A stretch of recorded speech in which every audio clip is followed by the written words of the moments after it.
Suckulina was a reaction to a trend on the market where it seemed like every 20 minutes there was some vampire chick with her boobs sticking out, running around and in striking impossible poses, and the stories really weren't that great, and the artwork was pretty male chauvinistic, if you know what I'm saying. It was pretty self-serving.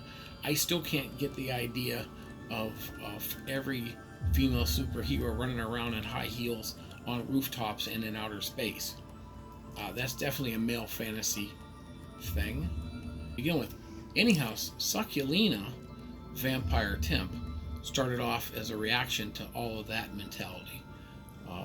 My friend George Broderick and I were sitting there talking, shaking our heads, looking at comics, and we said, "Oh my God, another one! Really, another one?"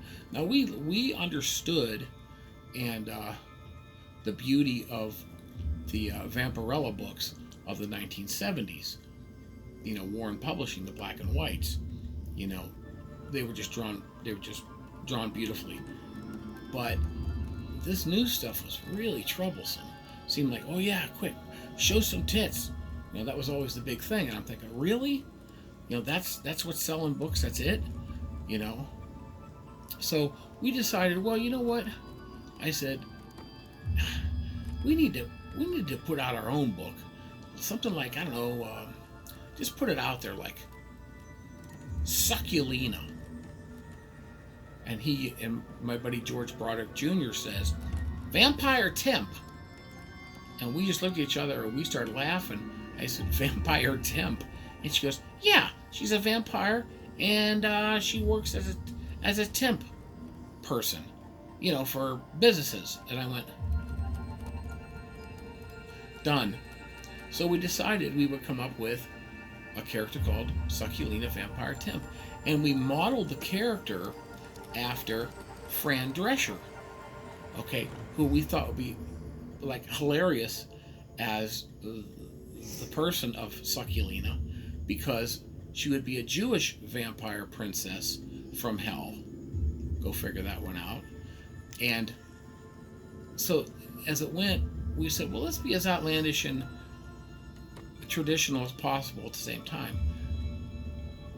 So Suckulina was the most popular torture princess in hell. I mean, she gave good torture. I mean, people hoped and prayed that when they went to hell, she would torture them. You do the math, okay? And she was so popular that she never got time off. And she got tired of doing the same old thing. Beat this person, torture this person, set this person on fire, you know, pull the skeleton out of this person, you know, bite this person, you know, tease this person. She said, ugh. She decided she was going to leave hell and go to the surface world to get a brand new career. So she went to the surface world to get a new day job on the night shift as a temp. So, because there was no more hellish job in the world than working for a temp agency, you know. So she did this, and, you know, she got in her car, which was called a Jag, a living demon car, and she exploded a la Bat Out of Hell cover into New York City and started working for a temp agency. And they shipped her around all over the place. And her job really sucked, you know, and she couldn't figure out how some people could go 9 to 5 every single day and not like blow their brains out. What was driving them? There was a secret there, and she couldn't figure it out. Well, after she wreaked a lot of havoc and destroyed a lot of lives and ate a lot of souls and caused a lot of guys to grab their chests and fall on the ground, she found out what the secret was. And was TV. Anyhow, it was a one-shot book. It was designed originally as a pitch book for Fran Drescher, with the possibility of it becoming a sitcom, Suckulina Vampire Temp. We were hoping that somebody would pick it up over at TV Land, the concept, and that her agent would think it was funny, and that she would think it was funny, and that she'd be willing to become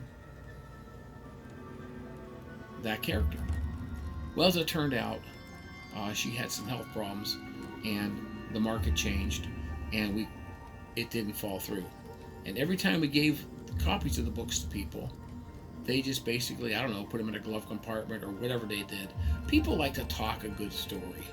You know, they like to make a lot of promises, but they don't like to really deliver on things, you know.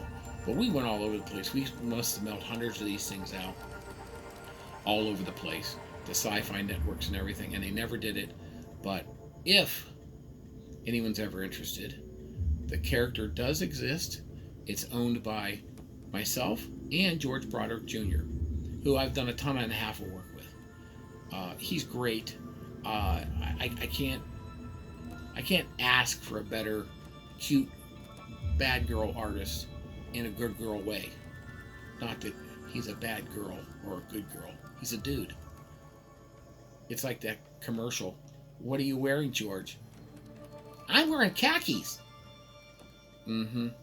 Okay, anyhow, but that's a story with Suckulina Vampire Temp, and it's well worth a laugh. It's vampire office humor that doesn't bite much.